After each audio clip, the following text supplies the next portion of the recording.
Hello and welcome. It is Monday again. We're back with Star Wars Ashes episode 21. This will be, for sure, the end of season 1. It's been a long road, kind of. 21 sessions. Is that long? Hard to tell anymore in the days of tabletop.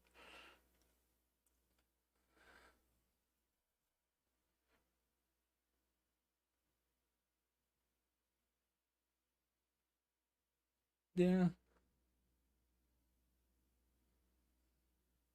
I think it's all right. We've had a good run. It's good time to close things out.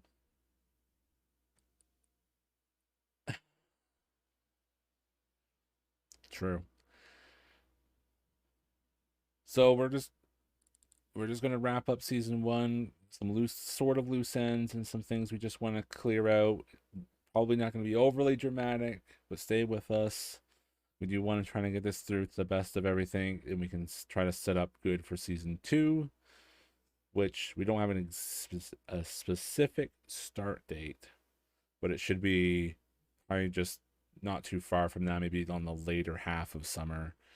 We're not going to have too much of a holdover. We're just going to try and get those new people in, get them rolling, get everyone on the same page, and then we kick it off with the fun again.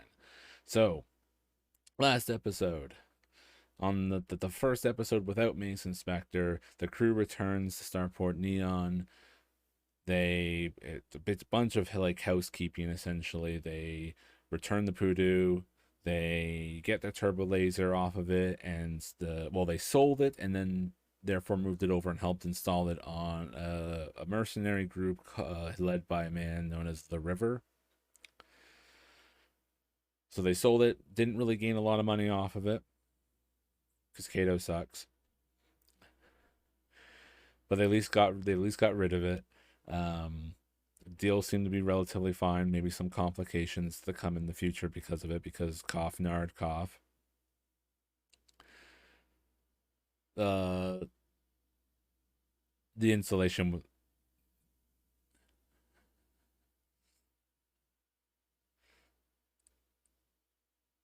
yeah, the cannon's gonna have a couple little hiccups when they fire it. So there might be a little bit of a bite in the ass later on the reunion with the River, whenever that may be. Because I mean, it took us 20 episodes to see Captain Bravo, so who knows when the River will show up again. But we did have that. We finally got to see Captain Bravo and whatnot. Uh, saw the slaves or got to the girls that were freed from the offer from the huts. Kato did go check in and make sure everything was good there with Alson J. And of course, Kato basically told him to go fuck himself at the tail end of that with his, walking out basically pipe bomb style. Uh, Joined up with the girls, got a bit of introduction to Makoko and Kizacha, and they're basically joyous and glad to have been free. They're very appreciative and whatnot to Kato, and that's you didn't offer the jobs right then and there. That came a little bit later, but that was part of the whole thing. It's basically brought them on as extra hands on deck. The trying to contribute around the remembrance.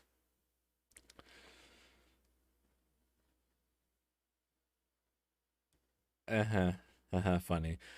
Um and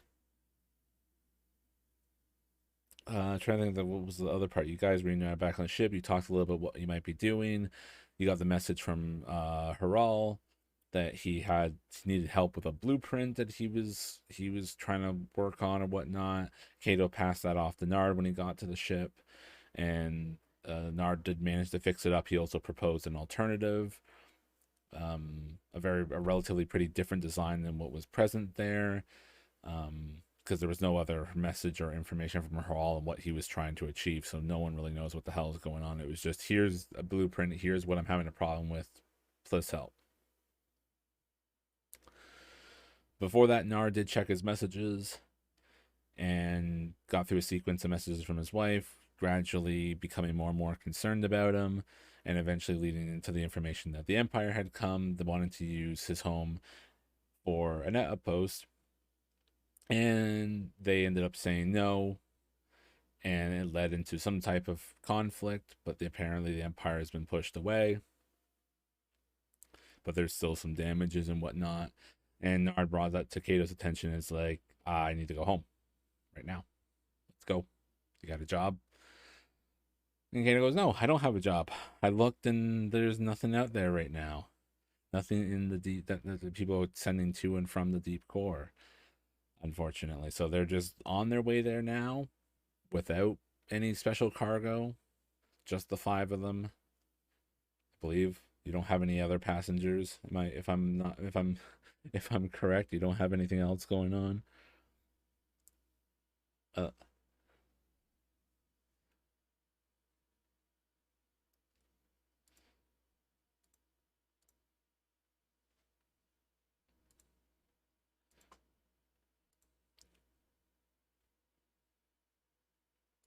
mm-hmm,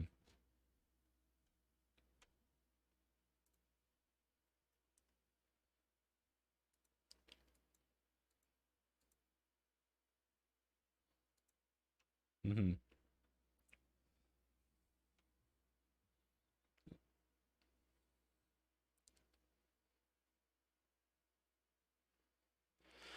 Yeah, it's basically kind of what still has yet to be determined. But it's, yeah, just the five of them heading off to Ojom.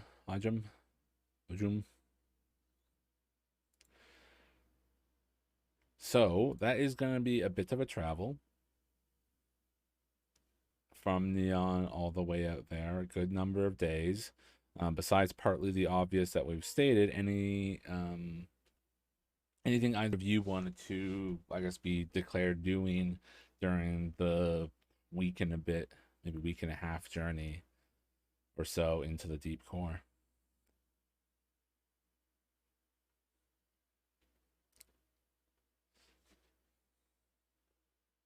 Okay, sure.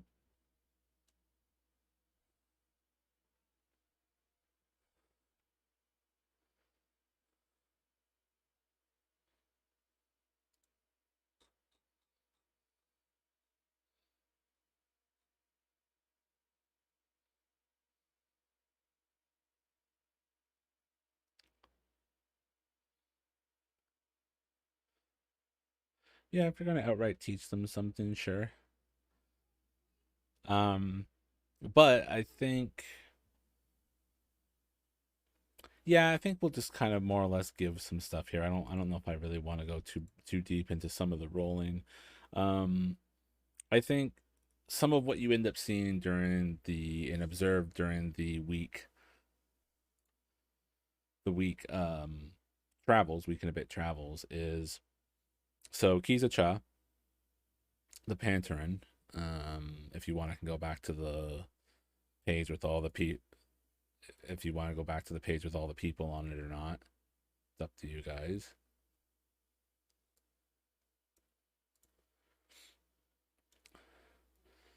So basically, these two, Makoko and Kiza Cha. So Kiza, um, you probably see her chatting and talking with Lissy in the cockpit a fair bit, going over like the setup, the systems and the setup that's gone on there, and kind of Mason's kind of particular feel he had going. And but it's more Kiza telling or educating Lissy than Lissy is the other way around. And kind of in a similar vein, um, well, they're probably somewhat similar on this, but they probably also kind of chat about kind of how they, the combats and the scene, the encounters and fighting that they've been in, that the few bits and pieces that the crew has been involved in, and chatted about like the using and fighting with their blaster or her blaster rifle and whatnot. So you have a kind of a sense there. The Makoko, which sounds really fun to say really fast. Um, she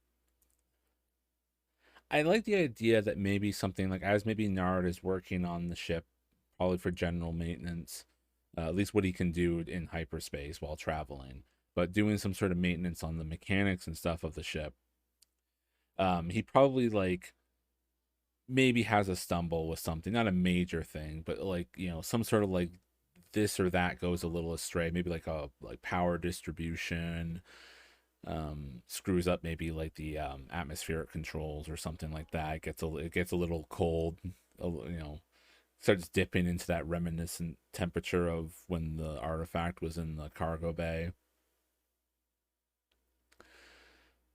But from the cockpit, Makoko's able to like it gets fixed, and then you go and check, and you see her like working quite well with the coding and operations from the cockpit through the computer systems to have fixed the issue before you even like fully addressed it yourself, because you would have eventually gone there. You're just dealing with whatever you're dealing with, and it's like, okay, this went a little awry, I have to correct this, step 10 out of 12 or whatever.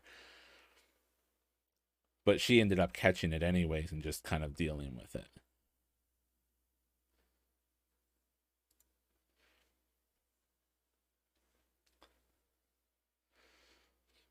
So yeah, I think those are probably the most apparent things you notice in terms of potential skill sets, that they do seem to have some ability to do things outside of what their career they were just freed from asked of them, which was basically be obedient and look pretty.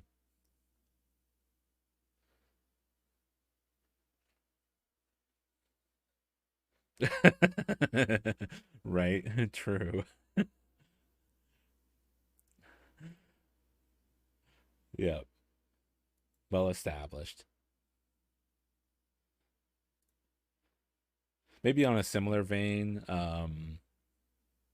she like optimizes proxy a little bit. Nothing too crazy, but maybe like helps the mouse droid handle some other thing you were trying to deal with in one of the tucked in spots in the ship in a similar vein. But that's basically the general idea of what you get from them in terms of what they're good for. They're some of the things they're capable of.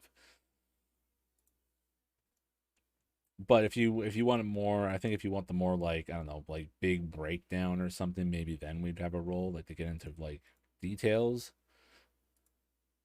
But I think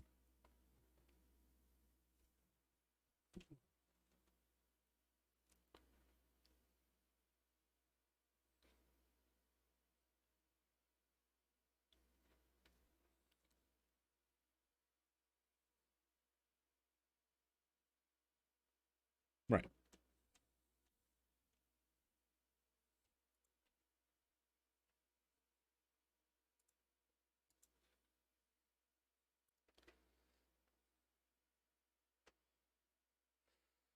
no, not bare knuckle. He's a puncher. Yeah, you punch in gloves. You're not rat.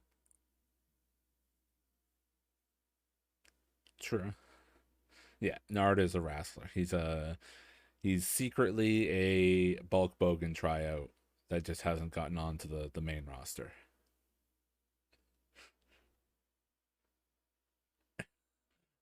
Maybe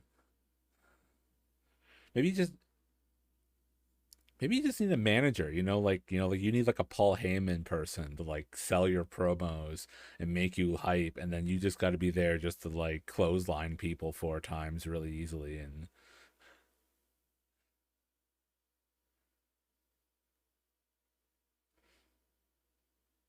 yeah, wrestlers do that all the time. Spit, bleed, whatever. That's wrestling. Ooh, that would. Oh God, he's gonna turn into the next Roman Reigns. All right. Unless Nard's more of a John Cena, you can't see him. No, that can't be. We see Nard. You definitely see Nard.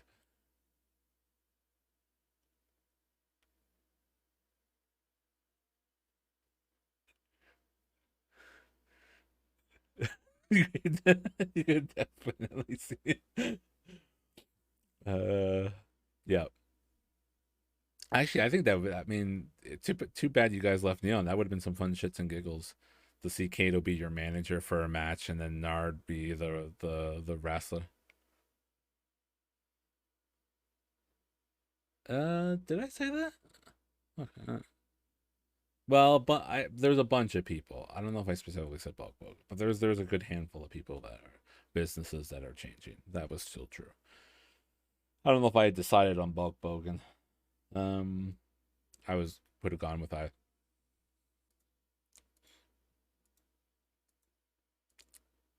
Hmm, true. Oh yeah, man, I forgot to mention that in the summary. Is there was a bunch of talking about um the Republic wants to negotiate with the Bravo and Zadal, the leaders of Neon, to have it like be like a Republic friendly spot. And the Hut aren't gonna, are rumored to not want to get in, not want to let the Republic get in on that. So there's expected to be a battle between the Huts and the Republic, essentially over Neon. Some people are being extremist about it and thinking that the space station is literally going to be physically in between and get blown up. But others also understand that it's still there's the politics of it, and they don't necessarily want to be under either heavy influence. Neon was it was an unbiased third party that existed on the edge of Hut space, so they don't want to have too much presence of either side over it. But anyways, that was just a quick cut in. But anyways, anything else you guys do for a week and a half besides like keep an eye on the girls and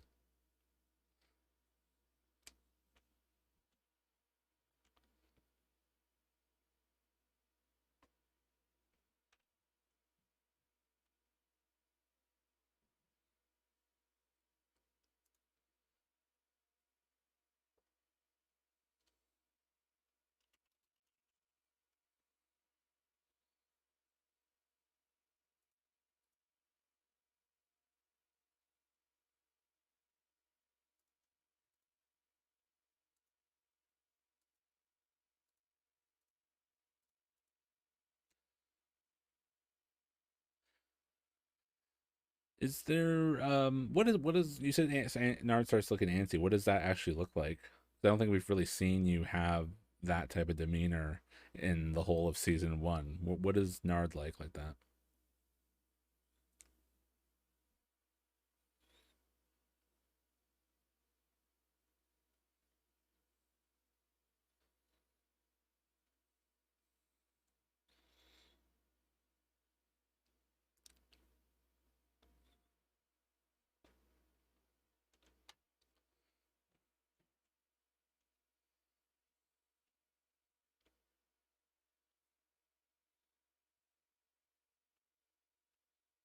Okay, I think Lizzie tries to console you a little bit. Probably there's probably some occasions of her trying to have conversation near the end of the travel there. Mm, and always take a roll and take a look. What would be your cool?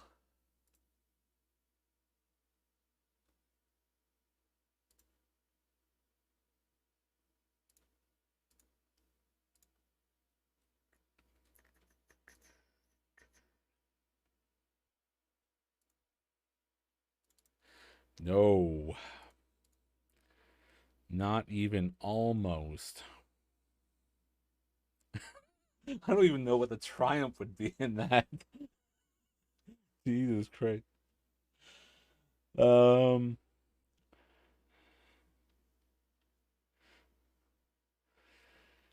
um,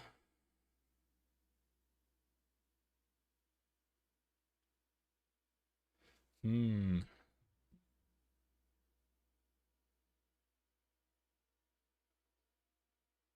that's so unexpected. Um,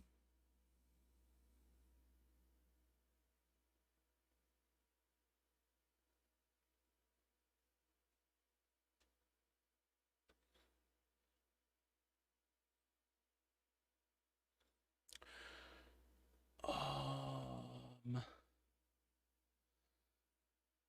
Well, I don't know if this is really a I mean, it could be. I mean, obviously she wants to make sure that her friends are armed and whatnot when it comes for the time, but I feel like that's pretty expected at this point. I don't think that's really like anything special. Anything she would want, I think she makes a very strange request. She wants you to keep your eyes and ears open, even though you're not the business person. You don't do a lot of scouting on buy and sell lists or anything like that. You're not Cato, but she still basically asks for you to keep your eyes and ears open for anybody selling or in the possession of something called a kyber crystal.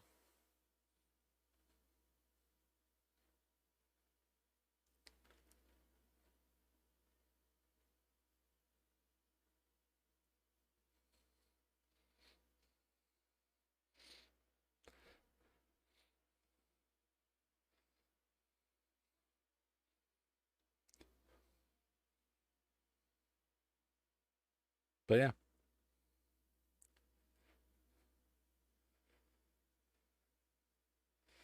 yeah, um, I'd say it'd be like a three purple lore. I mean, you've hung around with Jetta, so I think you might have an idea, but I don't know. Would you know what it's specific, like what's that is specifically called and what that specifically is for? Yeah, yeah, no problem. So yeah, you definitely get a sense. But yeah, she asked for that.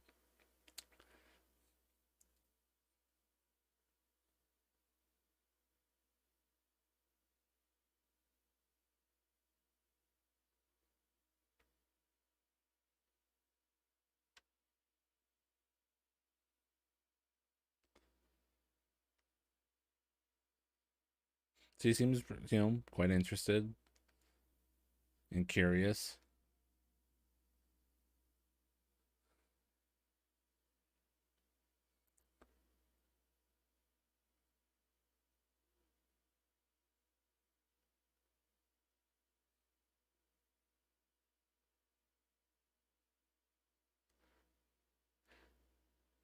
She at least seems a little more daunted with that part.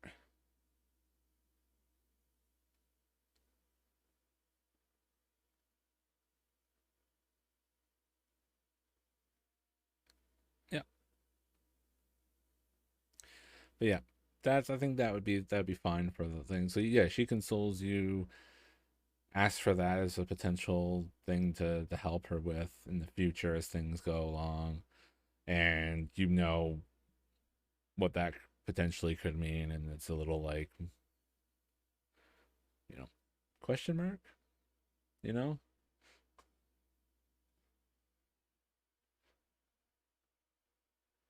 right?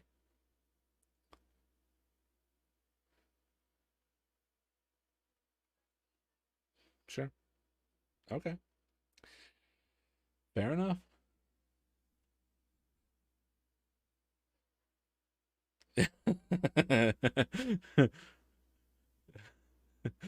you know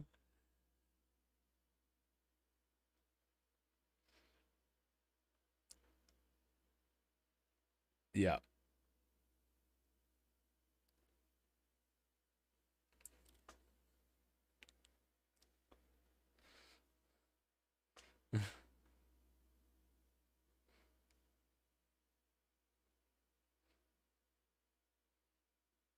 It was yeah, it was Skazia. I think it was partly connected to that. I'm pretty sure. Yeah.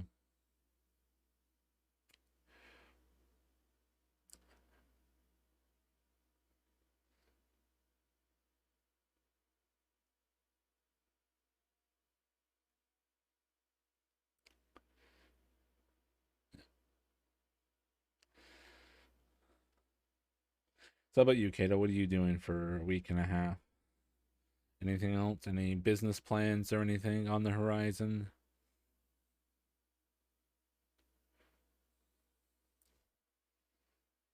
No, unfortunately, not so much. Um,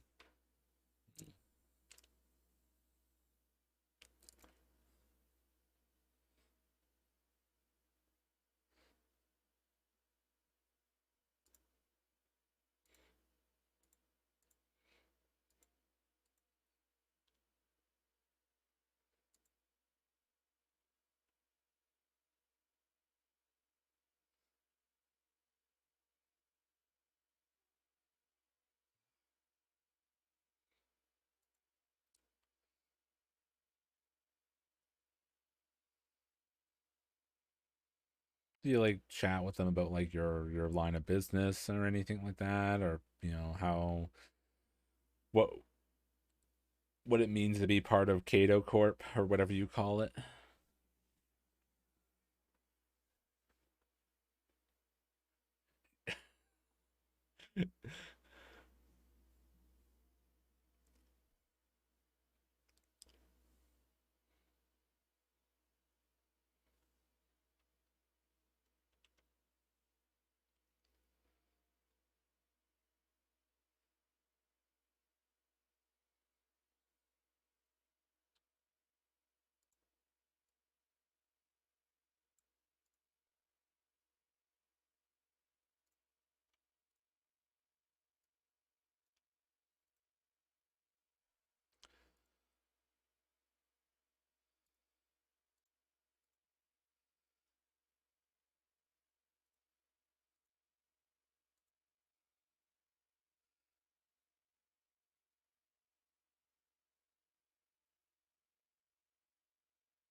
Right.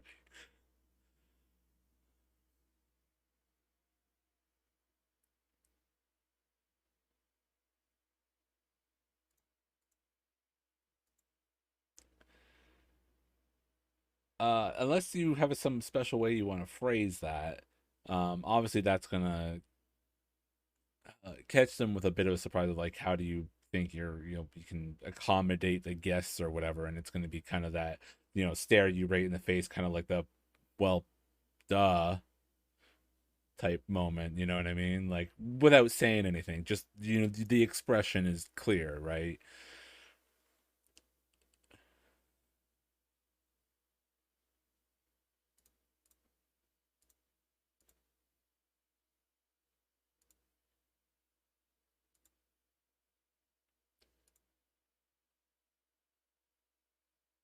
I mean, it's really gonna be difficult to phrase it well.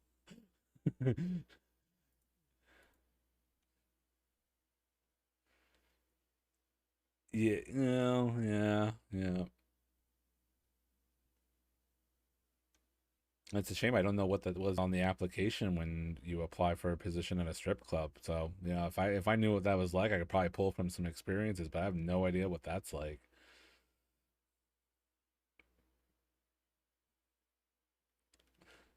Grams.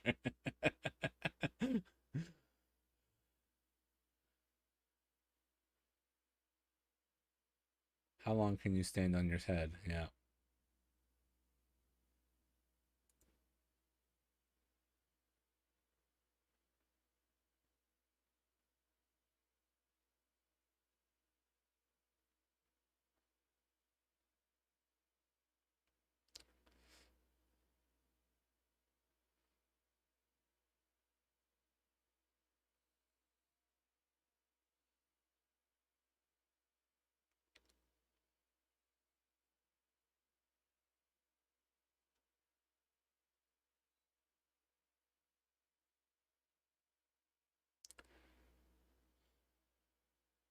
They they don't seem to necessarily mind it. They're kind of, they kind of nod along, like as you're informing them basically of it. So, yeah, I mean, like if that's how you spin it, then there isn't that awkward moment of where they, stare at you with the obvious.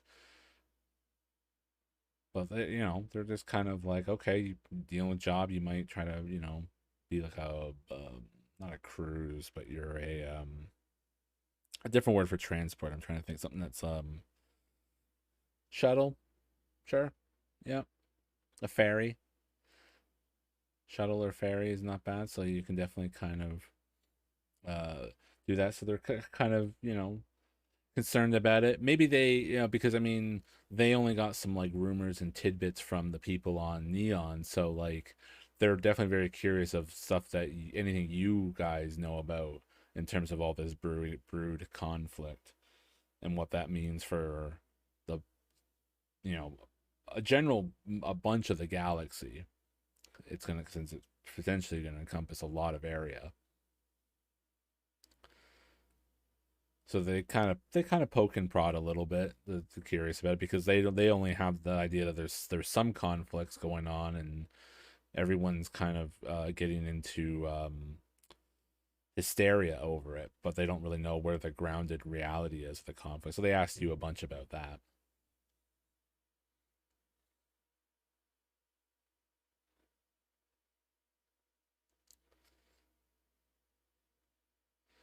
They ask you about your what you know and how you feel about the conflict, the instability that's brewing in the galaxy between the Hutts and everybody else.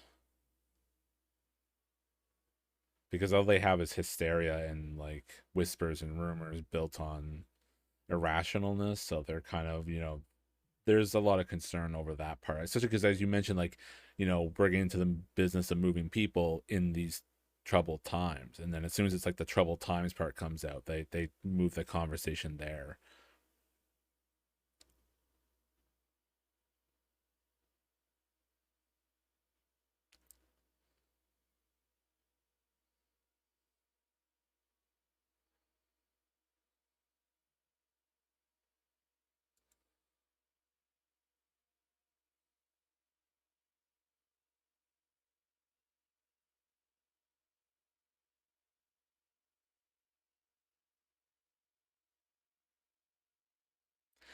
I think Lizzie kind of perks up with some things like, how does the Hutt's never gone to war? How does they don't have they can't have territory if you don't go to war and fight for it?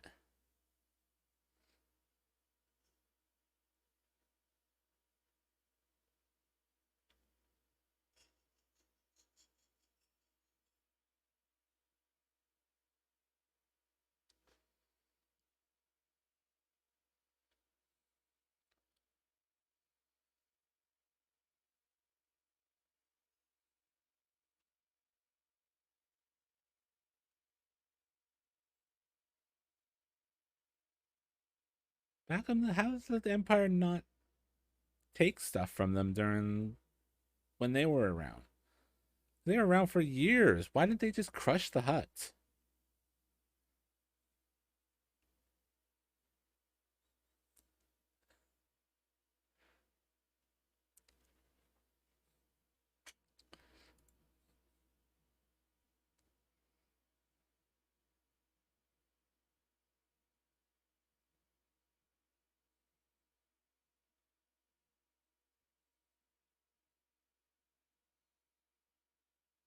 Kind of. There's another couple variable. Oh, there's another at least one variable that I know of. I don't know. I'm sure there's a very multifaceted reason why the Hutts were never stomped out by the Empire, but you got one reason I think makes sense. There's another one that I can think of if you want to roll warfare for it, a normal warfare check.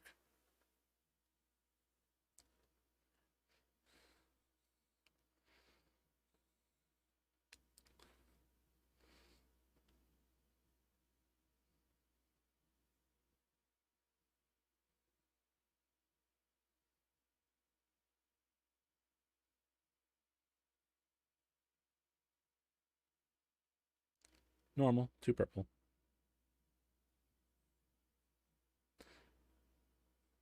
Unless you can think of any boost or setback die that makes sense here.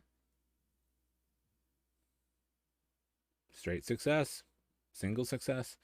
So at least the one thing I was thinking of, is technically they did try to take stuff from the Hutts and they failed because they tried to go after Nar Shaddaa, and between what forces the Hutts had and the fact that it's swarming with all sorts of criminal life that are not going to let the Empire just come in, they ended up in over their heads. Other variables probably would be Imperial officers being bought off, essentially. But you kind of touched on that with the idea. Yeah, you touched on it with the criminal network and the idea that the Hutts have a lot of feelers and a lot of corruption and spread everywhere. That if they were to take down Hutt, that would potentially just cause a lot of instability. But yeah, the Empire did try. They straight up had a battle over Nar Shaddaa, and they lost. They ended up having to push off because they basically went for the Hutt's throat. They went right there because remember, Nar Shaddaa is a moon of Nal Hutta, and Nal Hutta is the Hutt homeworld, and Nar Shaddaa is just a moon of that world. So they essentially attacked Nal Hutta, but their ships obviously dropped out of hyperspace at Nar Shaddaa, and they fought over it and they lost. So they went for the jugular and failed, and then I think after that point they kind of just backed off and went, well, shit.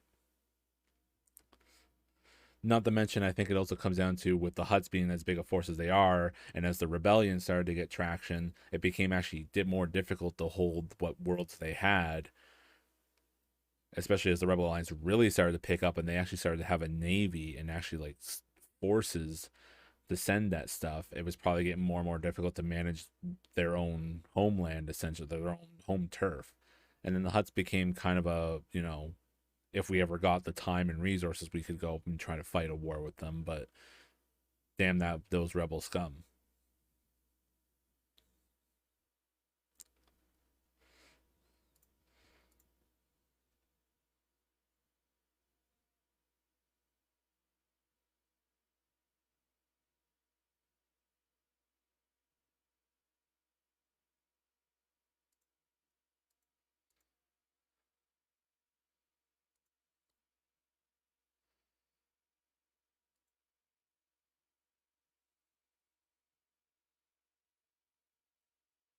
Yeah,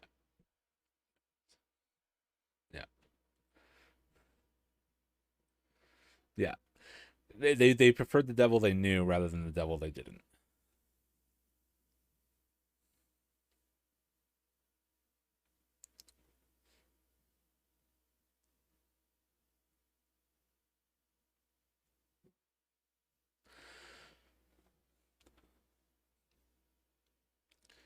So yeah, they take that, and then Lissy's still kind of a little curious and concerned because she's still kind of like, so what force and power do they have if they're going to have a war then?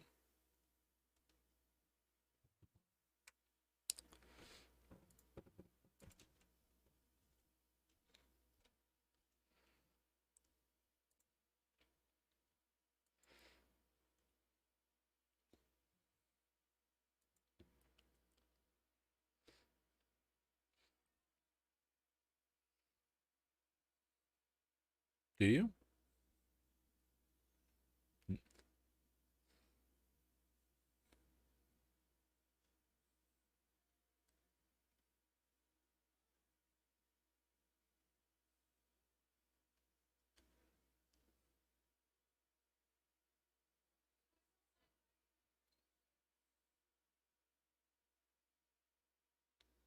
Yep.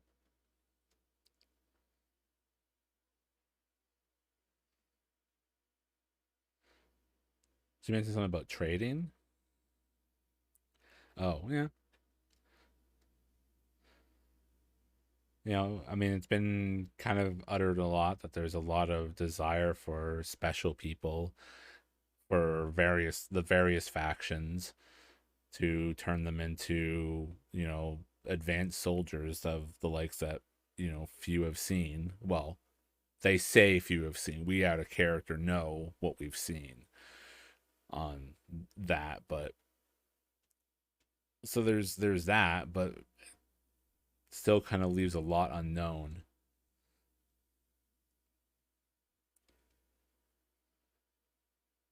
At least as far as the campaign has so far divulged of anything like that. Although you got tidbits of it. There's hints of it in the early episodes of things.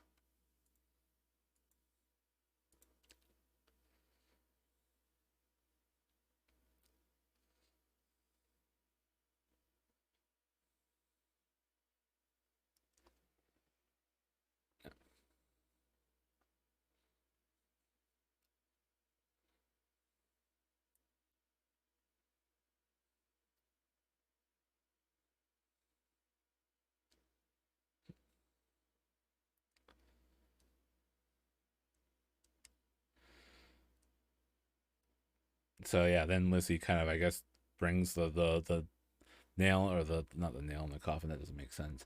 Brings the main point for when she says, so who's gonna win this then?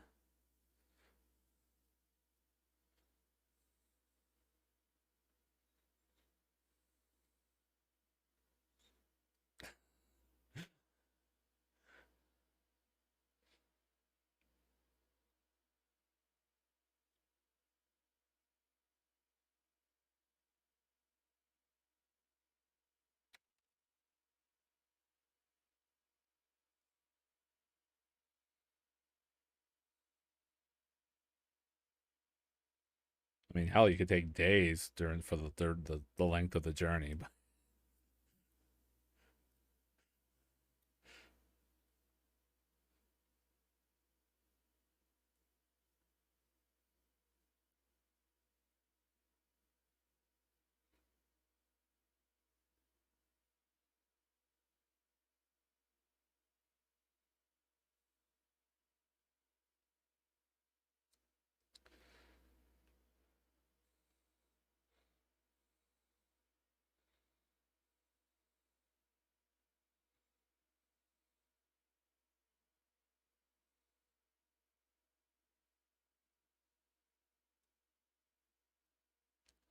understandably, none of them like that answer.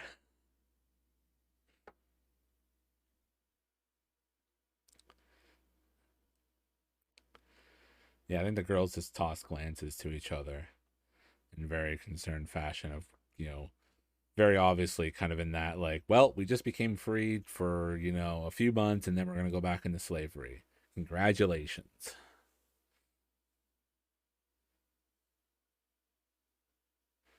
It's just in the look. It's just the look they pass.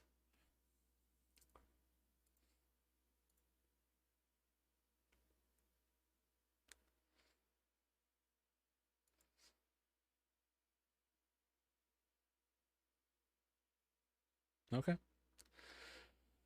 Fair enough. Anything else of note for either of you that we should address before we drop you out of hyperspace?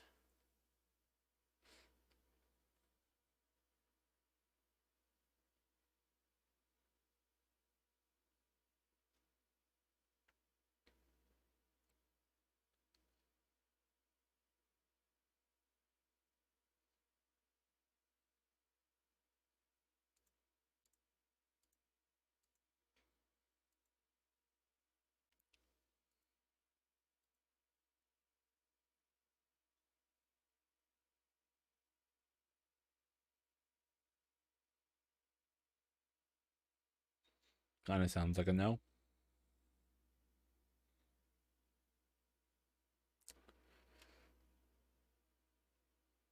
Okay. So, you guys come out of hyperspace. We see just the one ship finally, not the Remembrance in tandem with the Poodoo.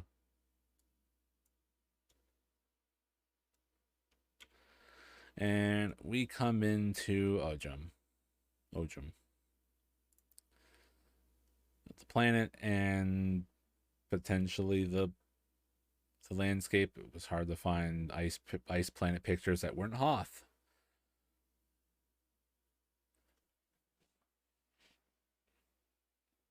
Yes, yes. So this will do. Doesn't look too Hoth-like. It looks kind of different in its own little way. We don't have to follow it literally, but I think that's the idea. So you come out of hyperspace, a single ship. You run your scans of what you can. You use your look around, use your eyes, and there's some mild general traffic, but there isn't. You don't catch any sight of Imperial presence.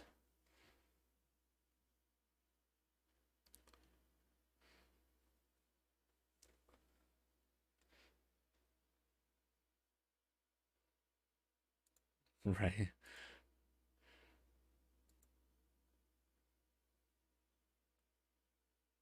There is I guess a couple messages that come in. One's from Haral, one's oh no, I guess that one wouldn't be because that's a different case. But one's from Haral.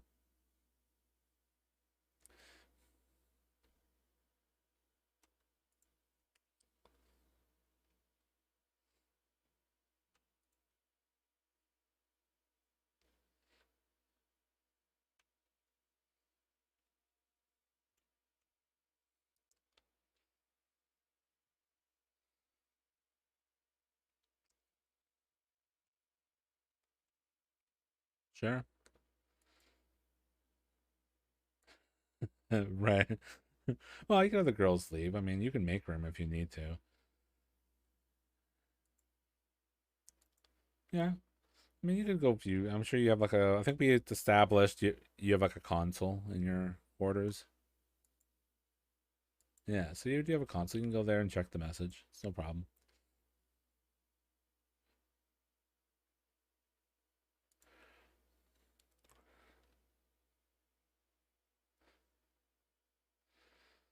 Well, I think it's Nard piloting. It sounds like he's gonna bring the ship into where the clan is. Oh, okay.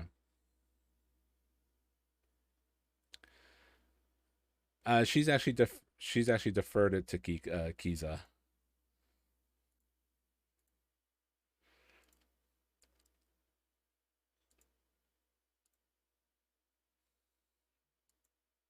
Yeah, she like once you secure the coordinates and positioning over to the pilot spot, she brings the ship in down pretty relatively slow and steady, not in the usual Mason Spectre fashion of burning the atmosphere in his wake.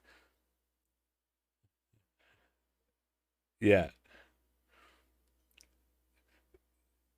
yeah, yeah. Right. Why would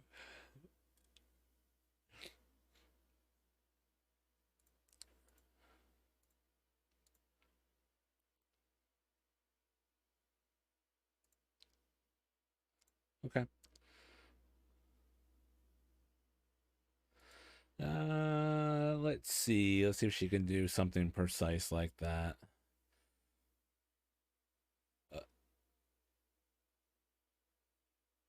well, getting into this tucked in spot in the factory or warehouse, I was saying like how much of the ship is still sticking out or something. Not that it would be mad at too much, but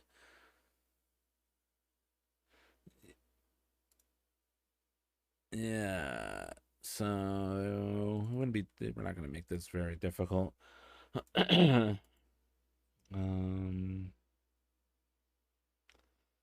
one, two purple, not three. Yeah, no problem. No worries. She gets into the spot. You get tucked away into the factory slash warehouse area. You kind of settle in discreet. Yeah, I think much to the laughs, but I still think it kind of holds up to seriousness. It probably is a little eerie to set down properly and even kind of procedurally. She probably Kiza's managing the controls and the landing gear and stuff all very methodically and coordinated, like a young driver basically in a certain fashion. Um,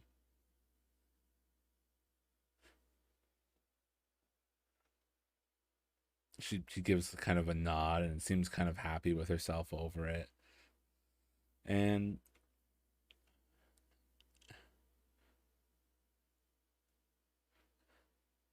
then you feel a little thump as the ship settles onto its landing struts.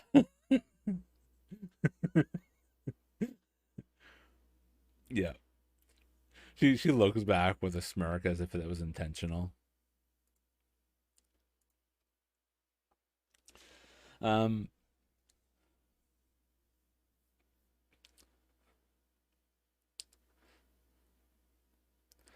yeah. Yeah, Lizzie looks out the cockpit window and is just like like already kind of doing this with her arms, this kind of like, oh, it looks cold out there.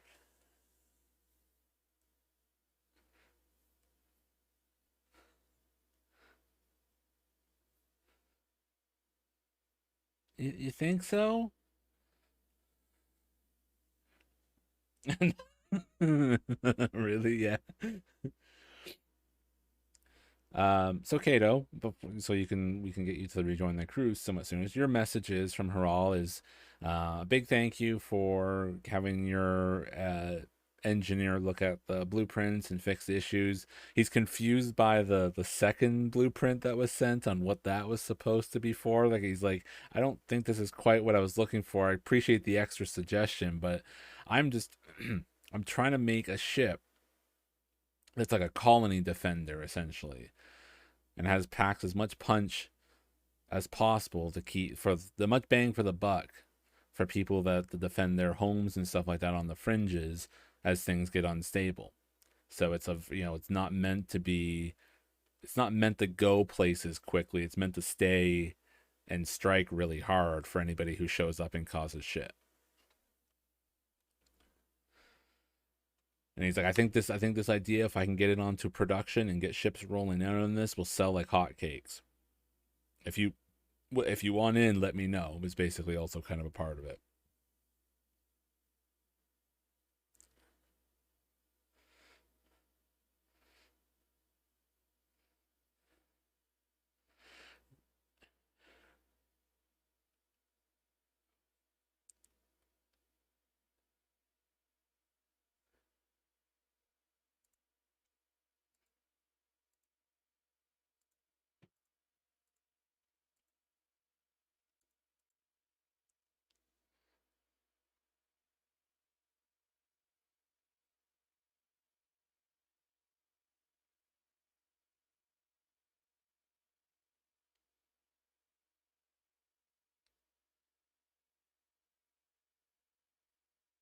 Right. Right. So he reinvented the wheel on what this design was because he was interpreting it differently and trying to come up with this idea of making something that can go and hit places hard as like as a long, like more of a, well, not necessarily long, but some sort of like distant strike ship. So it's basically a difference of the use of the word strike. Basically, like the arguably the strike is the was the incorrect part, is that Haral's thinking of it in different terms, and her and Nard thought of it as perhaps what it probably should mean, but that's where the difference was.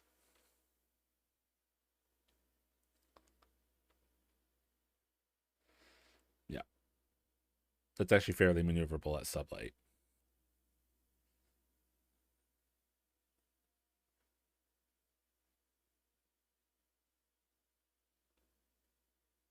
Yeah, I don't think the discussion was long.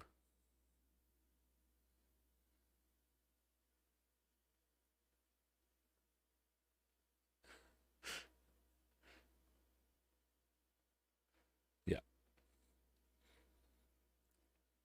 so there was a bit of a discussion. Yeah, right. It was a bit of a discussion, but it was relatively brief. I don't think there was like an in-depth talk, but that can always be revisited. But anyways, Hiral sends that message, offers in on it. He's jumping into entrepreneurial for basically as long as he can find either lease out some space docks or shipyard space or find something he can otherwise utilize himself for a little bit. He wants to produce this ship and sell it.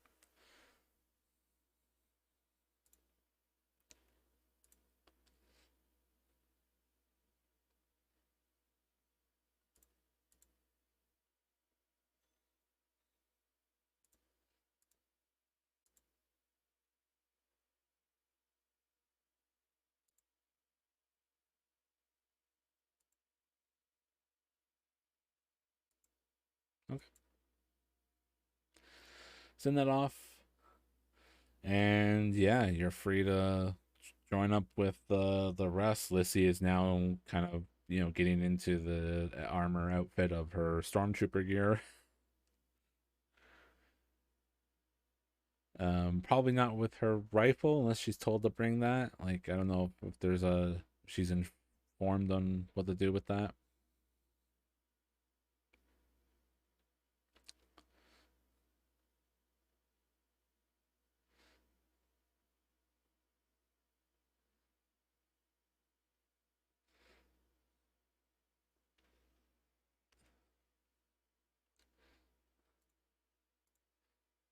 Yeah. Um, some of it I think you saw from the ship. So I'll kind of somewhat back a little backtrack to give you kind of an overview. So you saw definitely some of the scars of battle.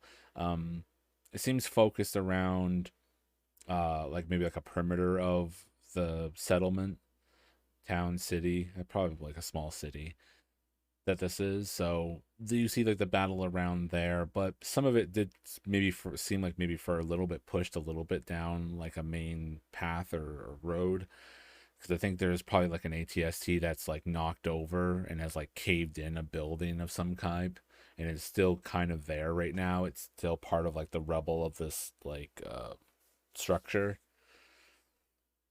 Um, but there's still like little pop mark craters and stuff that you saw in the ground that are now snowed over, or getting to be snowed over. Like you see that blend of snow and dirt that forms the crater, and you see like some of the barricades and maybe like shooting spots that your people maybe use and were like shooting from like rooftops and stuff like that. So you definitely see the effect of it. It's not all encompassing. I mean, they didn't like take up the whole city.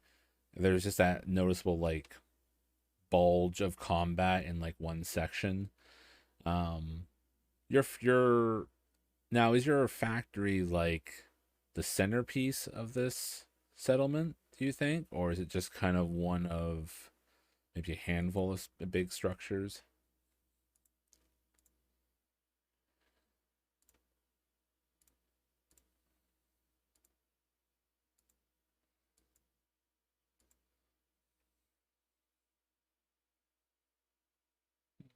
Yeah.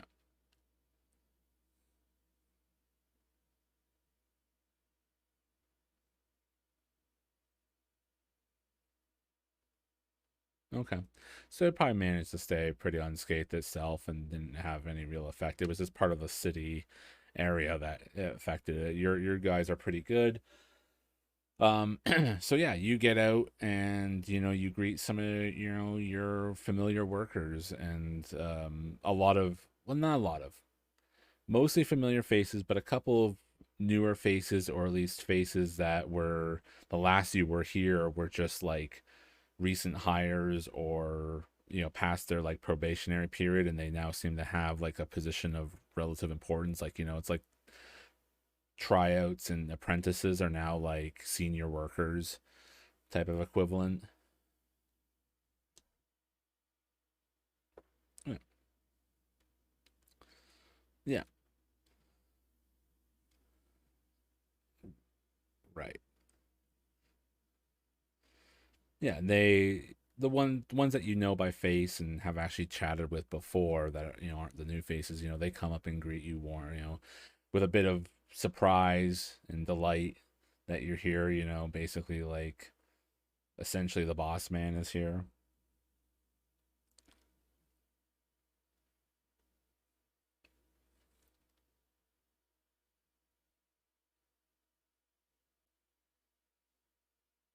Right?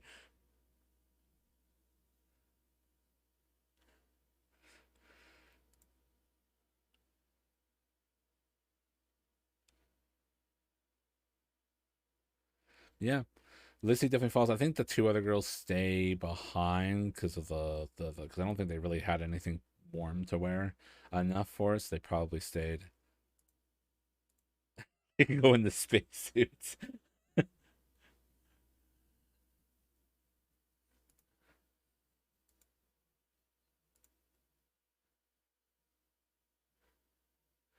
Yeah, it's probably a little tricky. Yeah. Yeah, we say Kato probably had a adorn one. Lissy's in her stormtrooper, bit chilled.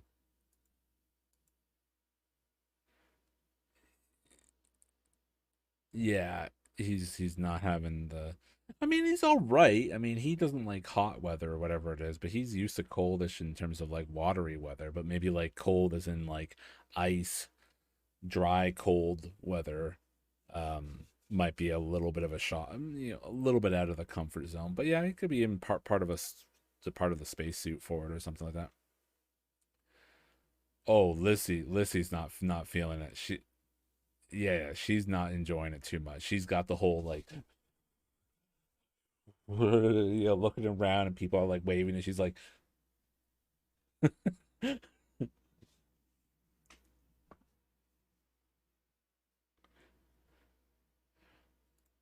yeah,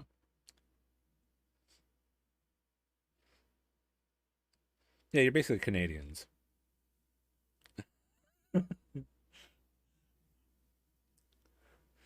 Yeah,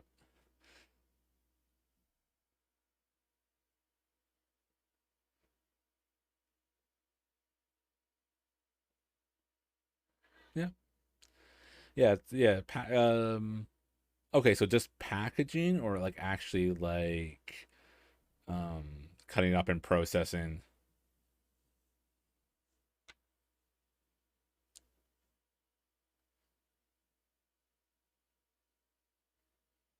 Okay,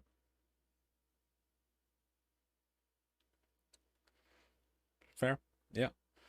Okay. Yeah, a lot of the workers, as you're like leading through doing your do you do like the whole like McGregor Vince McMahon swagger walk with the arms kind of, spaghetti swinging? Yeah. Yeah,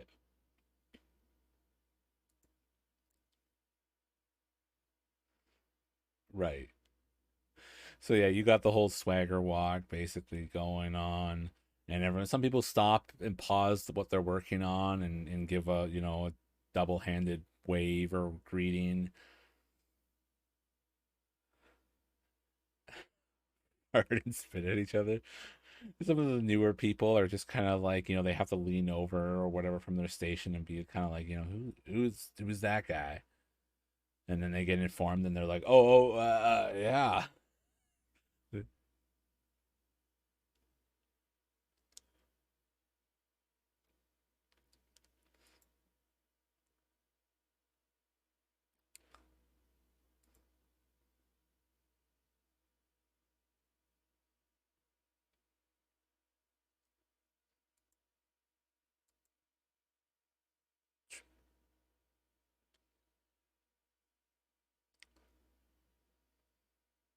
True.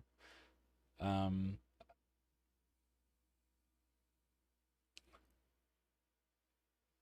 well,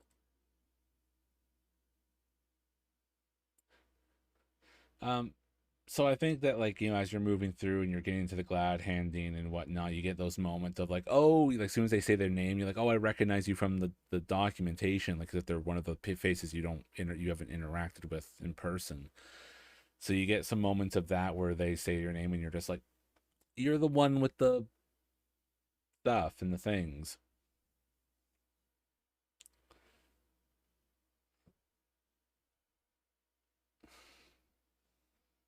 Yeah,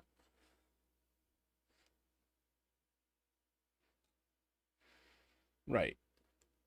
Um, say you and then people like kind of magnetized to your presence, as you're walking through the people that were on their break, they start leaving like the lunchroom or whatever, and they come by, and so you kind of end up having this kind of like uh how to describe it? It's like almost like a circle of people around you, but it kind of has that tail to it as people kind of linger, follow after you to stay in your presence as you're kind of greeting there, because now you're just like, yeah, it's basically like a big, like a celebrity showed up, right? So people are trying to be in that aura and have that moment where they can be like, oh, I was there, have that like I was there moment.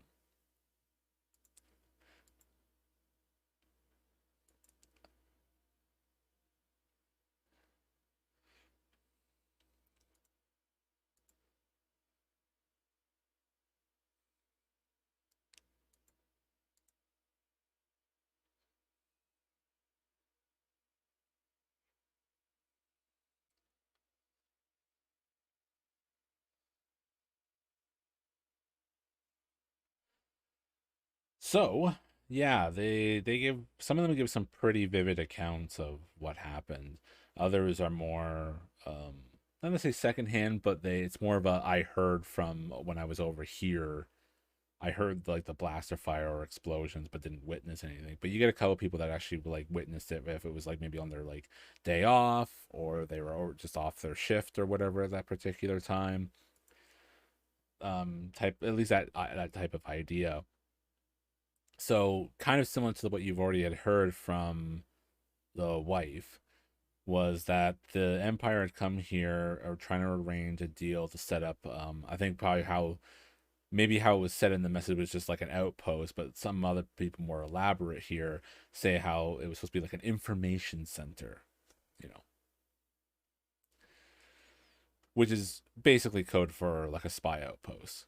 You're in the deep core. you would be a great spot to bounce, signals off of and like a communication line going around this area because Ojom is not that far from uh generally speaking, but in specific I think it's Coruscant. I think Corellia is just a little bit away.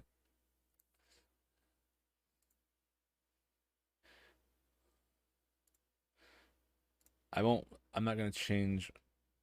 Yeah, I'm just gonna do this. I'm just gonna look quick myself. I'm not gonna change the whole screen for the stream or anything. Ojom is. Oh, sorry, I'm mistaken. Corellia. It was Corellia. Um, Duro. Yeah. So, I mean, yes, you're right that you're still pretty much in the neighborhood of everything. That's still a broad strokes is true, but in specific, even within that, you're really, Ojom is really close to Corellia, and that's a very, very highly popular. It's another city world. It's like Coruscant.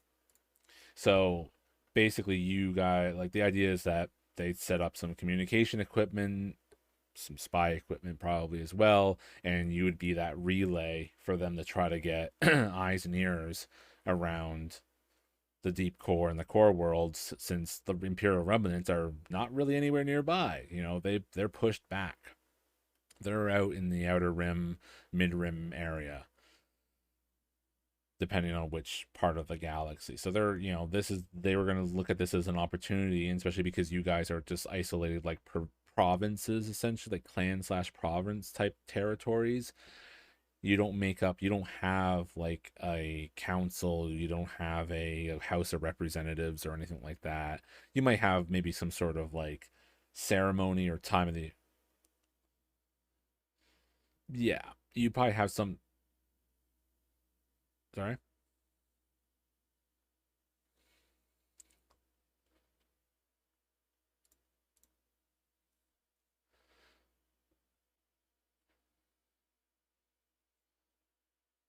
Right.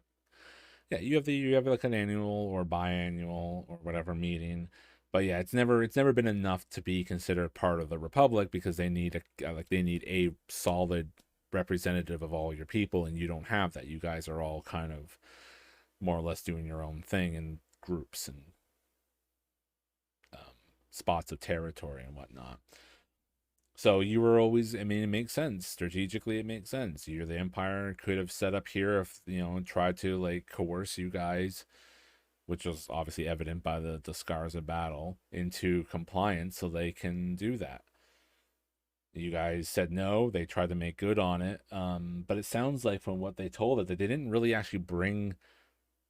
They tried the shock and awe approach, but they didn't really bring a lot of heat per se.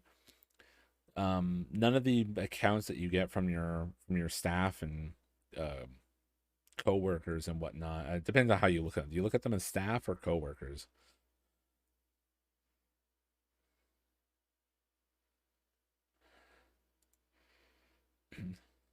Right.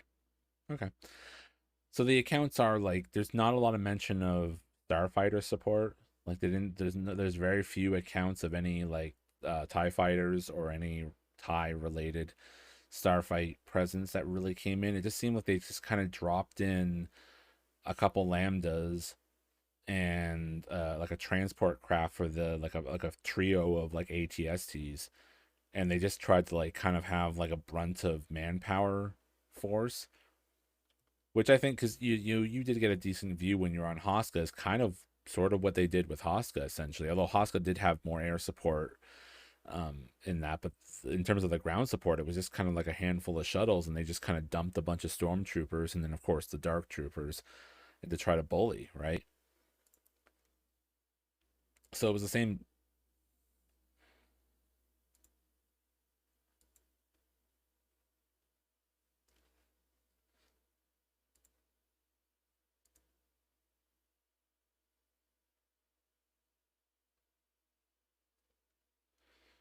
Yeah, yeah, it's definitely yeah. That's a fair takeaway from it. So yeah, it was just a handful. It's still ground troops. There was still some ATSTs which could have still done a fair bit of work. They are still fairly strong armored units, but your people had enough survival ability to deal with them. Probably, maybe like you heard of some of the creative ways that maybe they dealt with the ATSTs. It's a little reminiscent of Battle of Endor on the ground.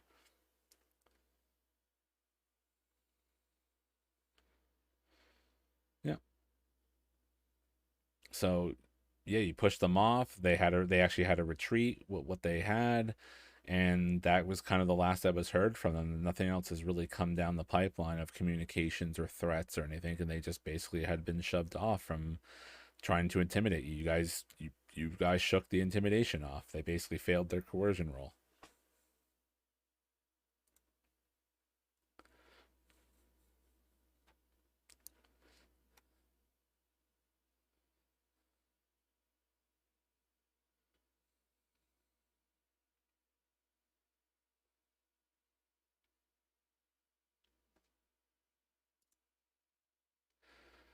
And people are definitely uplifted with that because I think there's a lot of lot of doubt in a lot of people as they're recounting things, and they don't feel very assured. Every time they refer to the Empire like retreating, they just kind of it's always connotated with the "for now" part, but you come in and are like, no, yeah,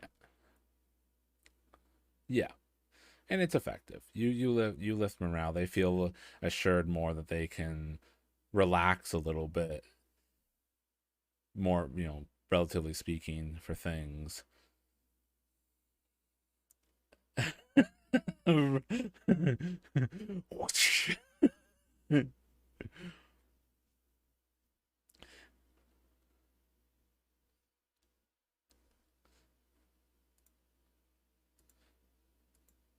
Yeah. Oh, Corellia. They're like the armpit for the Coruscant, which is really weird to say, but I think I've said that before. Anyways, yeah, they you crack the whip verbally, and they hush her back to work. Except for those that then start getting their lunch break, and the others that are coming off their lunch and getting back to work, and production basically resumes, and Lissy is just kind of looking around a lot while shaking and what's the other word for shake? That's shaking and um shivering. Yeah, shivering. That was the word I was looking for. Um, yeah. What? How about Kato? How's he taking in the bit of irony here of how he's witnessing his staff seems to be actually running a more successful business than he is. You're muted.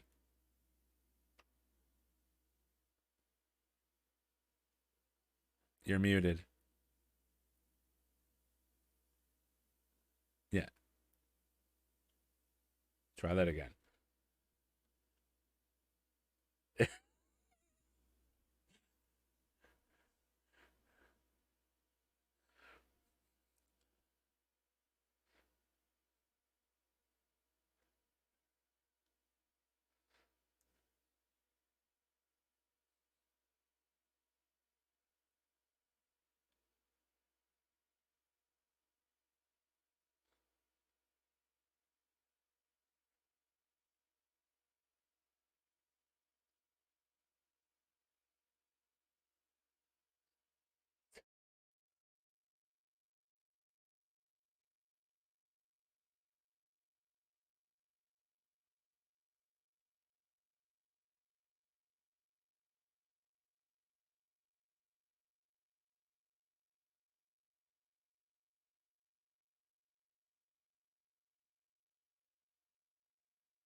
And then the other two are back at the ship. It's just Lizzie. Yeah.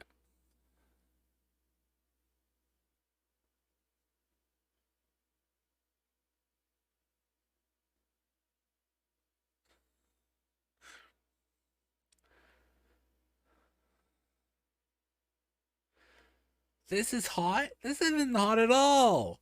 It's freezing out here. Yeah, why look like I have any meat on my bones?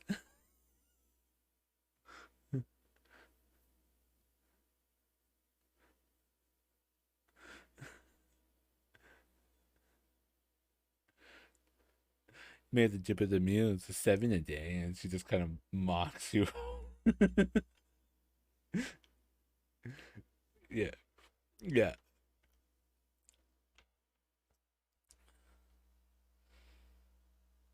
yeah. That I mean, she'll head back to the ship and regroup with the remembrance and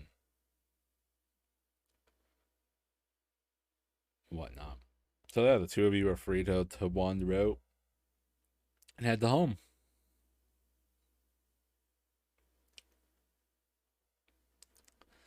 Sure.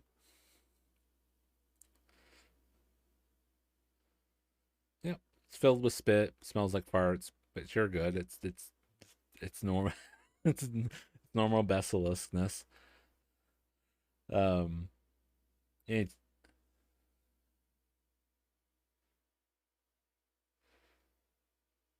yeah. Give it some. Give it the describe. What does your home and your plotted land look like?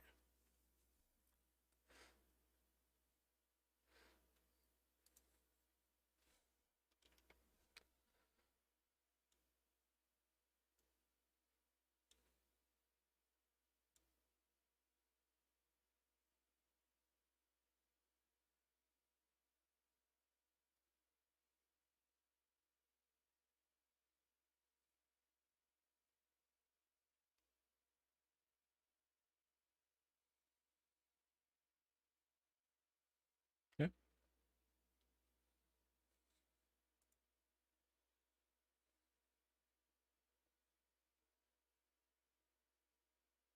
At least not with better shielding.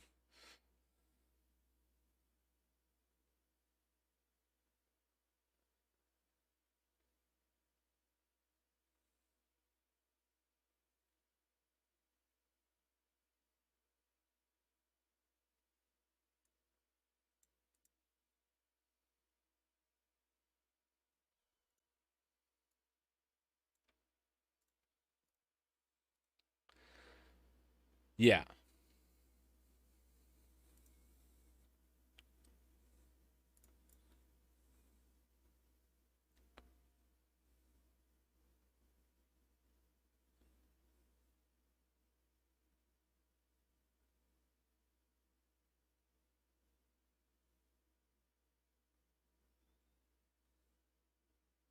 Okay.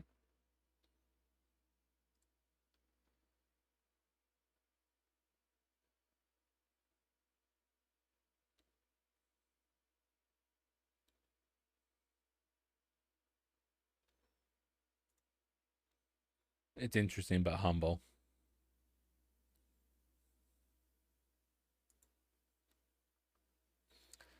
You probably see the steam of the heat before you actually see the home as you're like traversing through the crevices and the chasms on your taxi.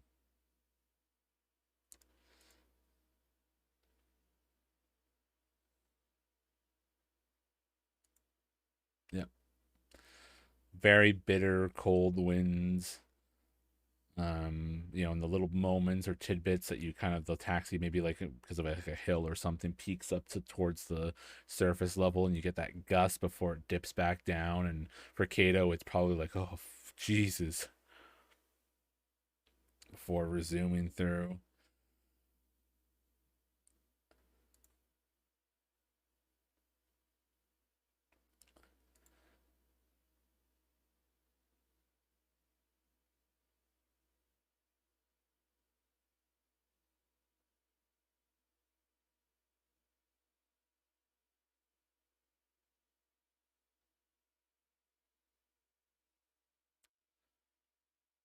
like most of us have been. Yep.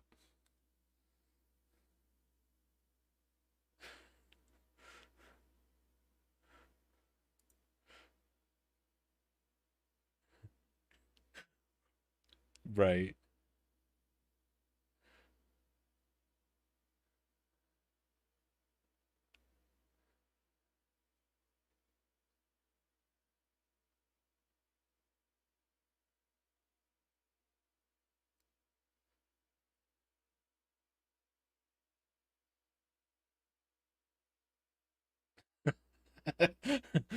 Does Kato look away?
How old is Zelo? Okay, roll a roll a one purple. Yeah, one purple streetwise or perception.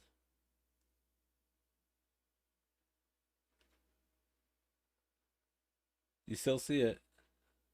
You catch him before he grabs anything.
Do you correct them on anything?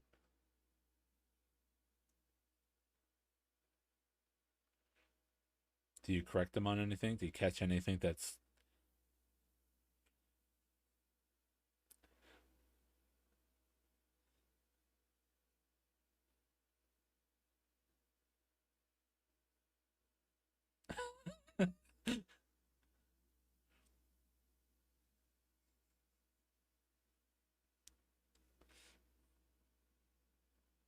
what?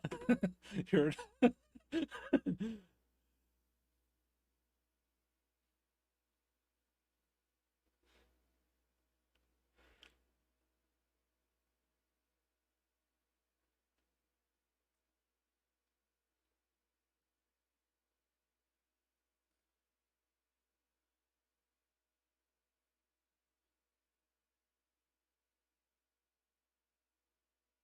Yeah, they're able to read the room really well.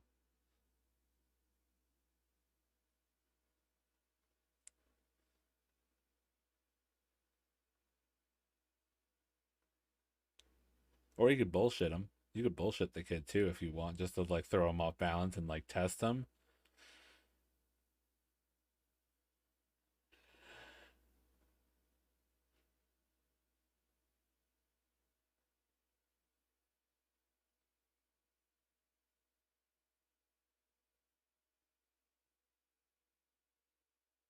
Okay.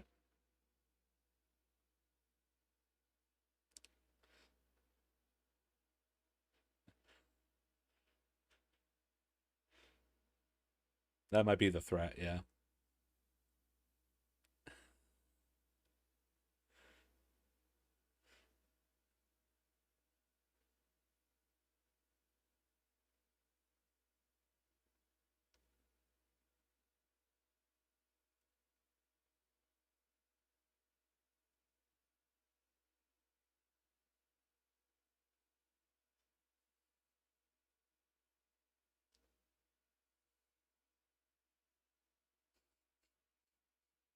Yeah. Yeah. It's like a simultaneous thing that when you have all three of them like hugged around you, you just like let it all go at once. Right. Yeah. Completely normal.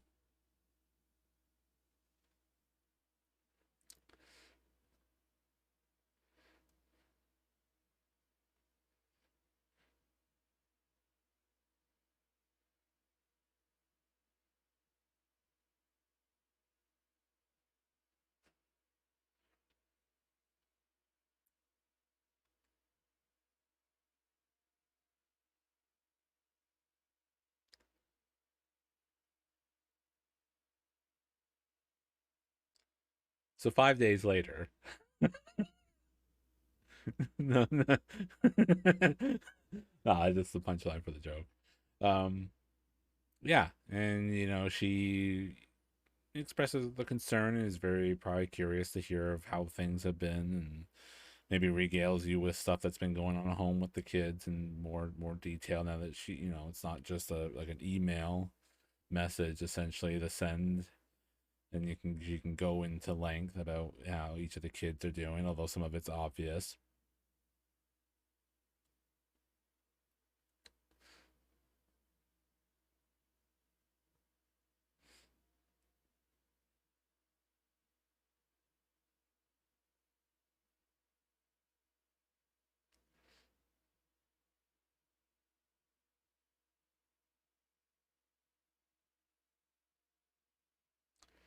Yeah, and I think that you do notice that like the home, not all of it, but there's definitely some key pieces in the home that is new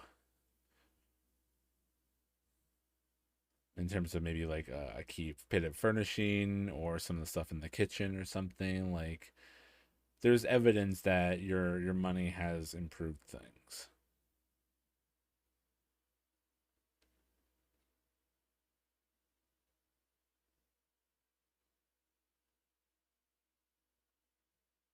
Yeah,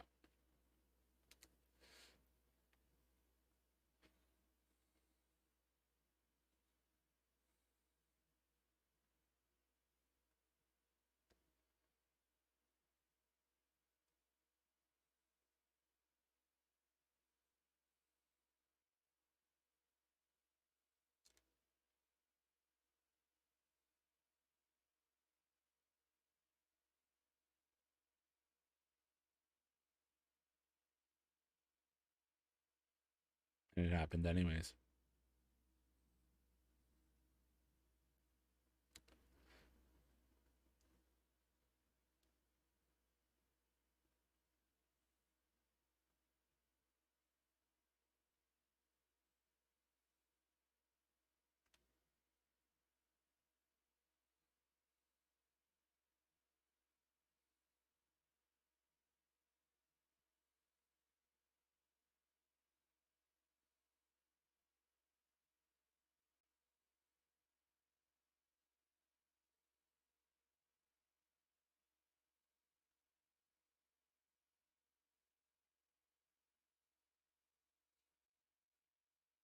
We gotta reach the double digits.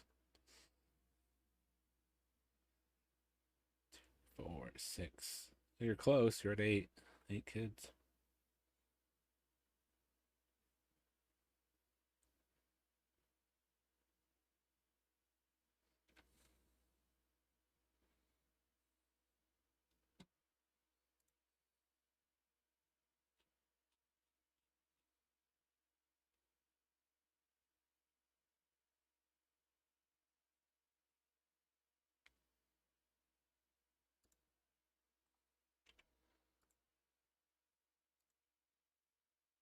She's very curious.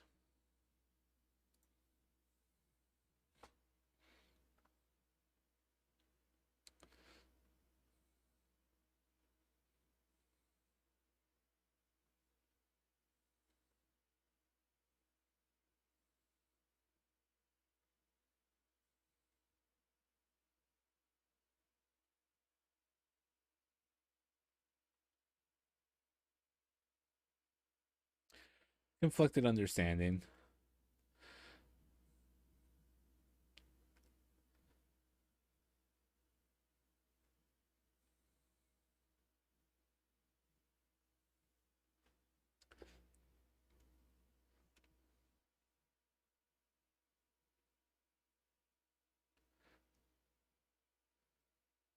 Yeah, I feel like there's a it's like a mixed tone where it's like, she's supportive and is hopeful of what you're saying and how things are going to go future and that there'll be an opportunity and stuff, but you can clearly hear and feel like she wishes otherwise, sort of.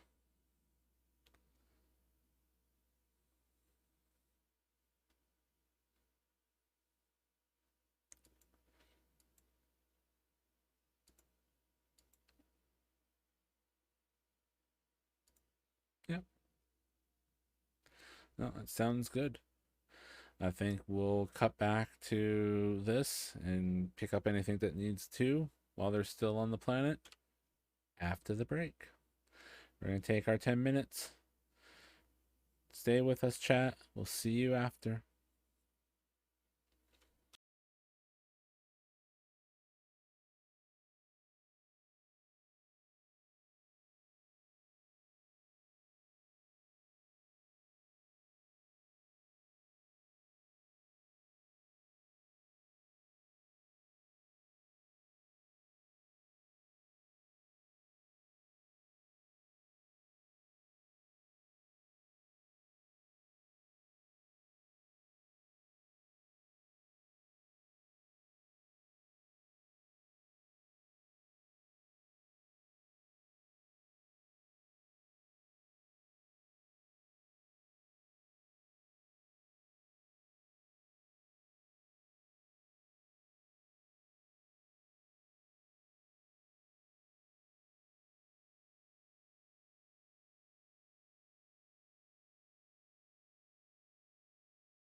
Welcome back to the shorter second half of Star Wars Ashes episode 21. Which was it? Empire at War, Salt at War, something like that. So, last last we left off, you guys are at Ojom, Nard's home, Salt at War, something like that. Not that I actually title this stuff. It's just fun shenanigans. So what's the next step? Like, how long do you stay at Nard's home, either literal home or home planet, before?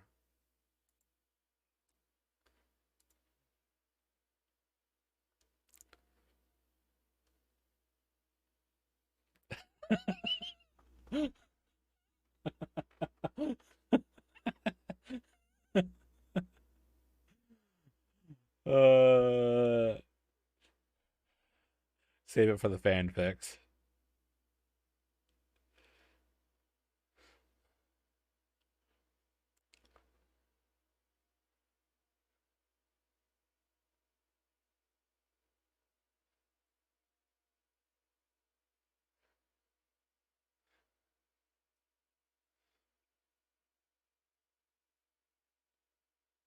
Fair. I should. Does Kato discourage that? Like, do you think he should stay longer? Do you just go with him, just being like, okay, we got it, we got to get going before I want to stay?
Arms.